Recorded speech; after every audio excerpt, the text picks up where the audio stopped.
Hey guys, it's Maxie here and welcome to a new TEW video. You join us just after Judgment Day, on the road now to our UK pay-per-view for June, Insurrection. So I'm hoping we can have a good show for Insurrection.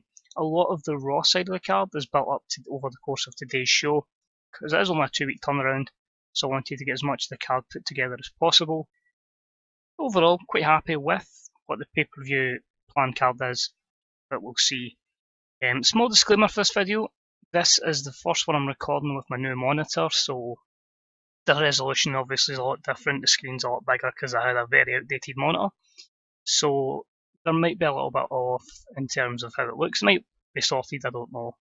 I'm hoping it looks okay, judging from what I can see it looks okay, but we won't really find out until it hits YouTube and we can view it from there. But yeah, hopefully it maybe makes it look a bit crisper as well. So obviously it's not the most graphically appealing game in the world, but if it makes the text a little bit easier on the eye, that's always a good thing. You'll probably know, with this being crisper and the other shows maybe not, I did backdate my WWE 2021 series a lot because I got quite into it with that Magnificent 7 storyline, so a lot of that's been booked into the future, so now you know. So we'll crack on. As I say, it'll be the usual Raw and then SmackDown follows on the episode. Next week will be the go home show, and then the week after we will be of course, Insurrection. So we have a show today in the Wells Fargo Arena, 15,864 in attendance, and great, it seems the text here has had a little glitch, as basically open the show with Eric Bischoff booking our main event. It is going to see Bill Goldberg, Bubba Ray Dudley and Devon Dudley team up in a 6-man tag to take on Triple H, William Regal, and apparently F7. Lance Storm, that is, so a bit of a text issue there with the mod. So 6-man tag to end the night, which should be good. Bischoff's segment gets a B-74.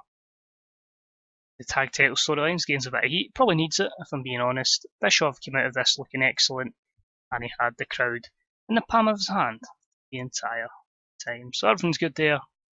Just a low heat of the storyline. Admittedly, it is only like high 40s, so we are seeking to bulk it up a little bit. So that's already booked in, of course, our main event for tonight. Then have a music video. It's highlighting, of course, the return of Chris Jericho back from injury. Of course, attacking Christian, so that gets a B80 as he is back on Monday Night Raw. We then have a match with the Intercontinental Champion in action. It was about that had decent wrestling, but not a lot of heat, as Rhino defeated enhancement talent Rob Conway in 6-11 with a Rhino driver. This was a B-75, so pretty good. It got the crowd hotter. Rhino with an impressive 73 performance to the 41 of Rob Conway. Rob Conway improves in performance skills, so a good spotlight for him. And this was our storytelling match of the night. So a good opener. I'm happy with that. It gives Rhino a good bit more momentum going forward. However, he is attacked by Mark Henry. Of course, they had that little interaction previously when Henry was beating down Tommy Dreamer, but Rhino is attacked by Mark Henry, floors him, takes the IC belt, and holds it aloft the fallen champion. Standard angle, but a B-77 gets the crowd hotter again, and start to this storyline, time to hunt a man beast. Well, I have kind of moved about who was in it, because of course Jericho and Christian were in it, and they have obviously moved to other stuff. Speaking of Jericho, he takes on Christian's new apprentice. It was a decent matchup that saw Jericho defeat Christopher Nowinski in 12 minutes and 1 with the Walls of Jericho. So giving Nowinski a bit of time, B-74 is decent. Jericho with a much better performance, a 79 to a 48. Their storyline has now begun. And a few negatives there. The stamina of Nowinski and the gimmick and morale of Jericho. Jericho a bit unhappy because of the incident with Jeff Hardy previously, and probably need to tweak his gimmick. Now he is babyface. And after it, he cuts a promo on Christian, just obviously saying, you know, where was the support, where was the help, and as soon as I'm gone, you've replaced me by Chris Nowinski. What I find really disappointing is somebody that's as good at promos, as we all know. Even back then, Jericho was good at promos, yet only scores a C65. Quite worrying about that. We then had a Women's Championship match, the Women's title on the line. It was a poor match that saw Trish Stratus defeat Ivory in 8:15 with the Stratus faction. C63, a good match here, 62 for Trish, it's 41 for Ivory. Really just giving her first defence and also trying to add to the prestige of the championship as well. So does its job, and a few negatives there for Ivory, including declining physical ability. After the matchup, Trish is celebrating and she is beaten down by Daphne, who appears in probably her first real push on the Raw brand since signing. A C-57 here as she beats down the champion, and she does underperform, but we do have to build her overness up, of course. Hype video for Sean O'Hare. The debut is getting ever closer as a D-39, one of a couple of hype videos this evening. Then we have our standard bikini contest to ensure we pass the attractive women quota. So this one's hosted by the coach, Stacey Keebler and Jazz. Stacey picks up the win and Jazz is not happy. So simple angle, a B-72. The coach underperforms here. This leads us on to a tag team match, which had, it was decent. Doesn't really talk about heat or anything, but 3-minute warning. Rose and Jamal have defeated Diamond Dallas Page and Tommy Dreamer in 10:18 when Jamal defeated Tommy Dreamer by pinfall with a Samoan spike. Rosie carried the match in terms of in-ring performance, so a C+67, gaining overness to Rosie and Jamal. Of course, DDP still glitched in this mod, so again, he does the job along with Dreamer. A few negatives there, but hopefully again, we can keep building up the likes of 3-minute warning, especially Rosie, try and turn that negative crowd reaction into a positive one. Hype video for Dr. Nick Dinsmore, the evil doctor that will be making his way to Monday Night Raw. E24, still a long way to go in terms of getting him over on heat before he makes it to Raw. We then have a hype video for Kane, promoting that he'll be returning soon, so that's a B77. Of course, he was taken out by Mark Henry, so Kane will be returning soon and may look to target him either Insurrection or the week after. Then had a match, it was superb, and it saw Shawn Michaels defeat Batista in 9:25 with Sweet Chin Music, a B78.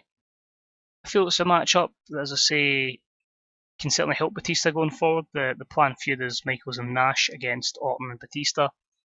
So that's how they don't call it a quad back storylines advanced. A few alterations there. A good first clash between them, short, sweet, straight to the point. Happy with that. And then we have a confrontation between both, I would say, tag teams. They effectively aren't, but you know what I mean. It's getting them over and building up to a match at Insurrection. So a great angle, A90, gains a bit of heat, and hoping angles like this can benefit the popularity of Orton and Batista. And then that main event, about to have great wrestling and good heat. Goldberg and the Dudleys defeat Triple H, Regal and Storm in 15:06 when Goldberg defeated William Regal with the jackhammer. B-74, best performances, Triple H win 98, Bill Goldberg win 90. Again, benefits the storyline that's involved in this, which is good to see. A few negatives, it does say a lack of hot associated storyline, that's fair. As I say, we haven't really built up anything with Triple H and Goldberg. It's a short program, they're not actually going to take each other on one-on-one just yet. I do want to build it up down the line. But yeah, I'm quite happy with that because it leads to an end segment, which is an A*99, which is basically The Rock comes in, he starts beating the crap out of Goldberg, so him and Triple H get a 2-on-1 assault on Bill Goldberg, and then Austin comes in, stunners galore, chasing him off and saving the guy that looks like him. So A*99, two storylines advanced, gaining heat. The plan is basically Goldberg and Austin against Triple H and The Rock at Insurrection. Austin's got that knee injury where he can still work, but we've been out for 17 days. I'd rather just limit his work, so he won't be on Raw this week, won't be on Raw next week, and we'll try and protect him as much as possible at Insurrection. But overall, pretty decent. And it ends us with a B+83, increasing our popularity in 15 regions, so a positive there, which is not too bad considering, as I say, matches were very average. There was nothing that stood out. Maybe Match of the Night, Michaels and Batista, as I say, but hey, the angles are always going to carry the show, gain it popularity, so then hopefully once we get more workers to the elite level, we can maybe get close to the ratings we are getting. And the other side, of course, we were regularly getting A ratings, which is challenging, but is what it is. So in this, we have Lufez passing away. We have, gee, it's not a good day at all. Freddie Blassie's gone as well. Fabulous Moolah is to retire, and Jim Neidhart to retire as well. So, because obviously it's a modern 2003, that would be happening around about that time. Nothing else really there. Raw was awesome, fantastic reviews. DDP doesn't like William Regal. Kevin Nash doesn't like Rico. Cool. 24.75 and 17 grand on the drug testing. But overall, decent Raw. Happy with it. Not really much to add. I say we're building up to Insurrection. I don't want to give away too much. As I say, we'll probably do that next week on the Go Home show. But for now, we're going to hop over to the SmackDown. Here we are with this week's SmackDown. Now, what I will say is, whilst Raw was a show that was tailored towards everything that's happening at Insurrection, SmackDown has a little tendency to go that way, but not a lot. It's really just promoting a lot of feuds that we have been doing for the last couple of weeks. So, SmackDown itself takes place in the Allstate Arena, Chicago, Illinois, home of some wrestler that might debut in a few years in game. We decided to have an opening segment which is going to see Kurt Angle and his Team Angle compatriots, Shelton Benjamin and Charlie Haas, and a sports entertainment segment, just talking trash about each other with The Undertaker and Brock Lesnar. Really the point of this match, is to set up the main event, which of course is going to see Shelton Benjamin and Charlie Haas take on The Undertaker and Brock Lesnar, because Kurt Angle wants nothing to do with them. But you see over the show what we're kind of doing with this angle and where we're looking to lead going into Insurrection. So a solid A92. Shelton struggled, so did Charlie Haas, because Brock Lesnar doesn't like following a script, so he was unscripted, everyone else really scripted. But a good start to the show, and again you look at this and hope that it can boost the likes of Haas and Benjamin their popularity going forward. And just confirmation that the first thing that's booked is Stephanie McMahon confirming we will see Kurt Angle also in action as he takes on Rey Mysterio in our co-main event tonight, B81 for that, which also got the crowd hotter. So, good start to the show. You've got Mysterio versus Angle coming up. You've got Team Angle against Brock Lesnar and The Undertaker. Not bad. Our first match tonight saw cruiserweight action, and it was about with decent wrestling. It didn't have a lot of heat, but Matt Hardy picked up the win over Funaki in 8:39 with a twist of fate. C plus 66 here, building up Matt Hardy. So a good rating there, C plus 66.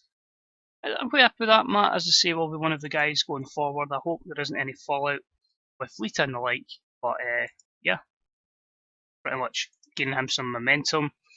They had a good match. Didn't have a lot of heat, admittedly, but it saw Chuck Palumbo with the win over Ron Simmons in 7:43 with the Italian drop, C62. Good chemistry between them. Really just try to phase Ron Simmons out. Now, I had a few ideas of where I wanted to go with this, but Simmons is in the ring. He's not celebrating his victory, just in the ring. And JBL, different to how it went in real life, he just decides to beat the crap out of his former partner. So we are going early with the turn to JBL from Bradshaw. I just felt like we need a few more heels, and as I say, it's going to take a lot more time to build them to the main event, unlike real life where WWE kind of thrust them in there. So we have the turn of JBL and corporate suit gimmick. Initial rating was average. Maybe I should have built up a few more weeks, but screw it. It comes to worse, we're going to build them up for a lot of time anyway, so I think we can recover from that. So we'll see what happens. Next up, we had a good wrestling match with a decent reaction from the crowd. John Cena defeated Rikishi in 9:12 with an attitude adjustment. D-Men is 73. Cena again gaining some momentum here against a game opponent in Rikishi. Did suffer from a lack of psychology and a lack of selling, but I'm still thinking that's a decent mid-card match, and Cena showing why he's not far off the main event. US champion, of course. But then hype up the return of Sable to the main roster. As I say, she's been gone for a while, but she's hyped, she's back, and yeah, looking forward to it. Yeah, see how it goes there with a D plus 52. About the had not much heat in terrible wrestling. Sable does defeat Tori Wilson in 6-18 by using underhanded tactics, D46. So she gets a win. It's really just covering two bases here. Two attractive women in the show and giving Sable a victory as well, giving her some momentum in the opening day. And yeah, overall, tainted, regular. I think we may worry about that. I don't know what I've put as my storytelling match then. I didn't get an alert, so I'm hoping I might have covered that with the Ron Simmons Palumbo match. Moving on, Edge defeats the Boss Man in 8:44 with a spear, B-72. You can see now already this shows a lot of guys just gaining momentum, so Edge gains momentum with a win over Big Boss Man, one of course, John Cena's lackeys, as we continue to add depth in that division. We then have a confrontation backstage between Hulk Hogan and Jamie Noble. Jamie Noble accusing the Hulkster of trying to chat up Nydia. So he wants a match up against Hulk Hogan, B plus 83, proper hard man Jamie Noble, and we'll see how this goes down. Match itself was decent. Hogan defeats Noble in 6:09 with an atomic leg drop, C plus 69. That's not bad. Keeps it short so it protects Hogan, puts Noble in a good spotlight. A decent 50 performance from him. This was a storytelling match. Thankfully, I did remember to make one. But I just feel it's a good place to put Jamie Noble. It's like giving him exposure, and he'd done that a lot, I suppose, back in the day. He was always challenging much bigger opponents, so hopefully good things in the future for Jamie Noble. Then have a promo from Kurt Angle just saying it's a waste of time that he's having to face Rey Mysterio, and he's going to put him to bed pretty quickly. Easy win, and that was an A89 for that promo. Match itself had superb wrestling and great heat. Kurt Angle does pick up the win, but just a no more over Rey Mysterio in 13:56. This is after a pinfall from a distraction from Matt Hardy's lackey, of course, the one attitude follower, Shannon Moore. So a B79, not bad. Again, you have to account not a storyline attached to Mysterio and Angle, and the match was under 16 minutes, so it doesn't have that longevity. But hopefully these two, when they lock up in the future, can do well.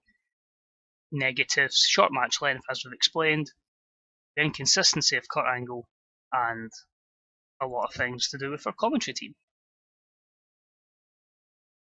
And our main event, free wrestling, good heat.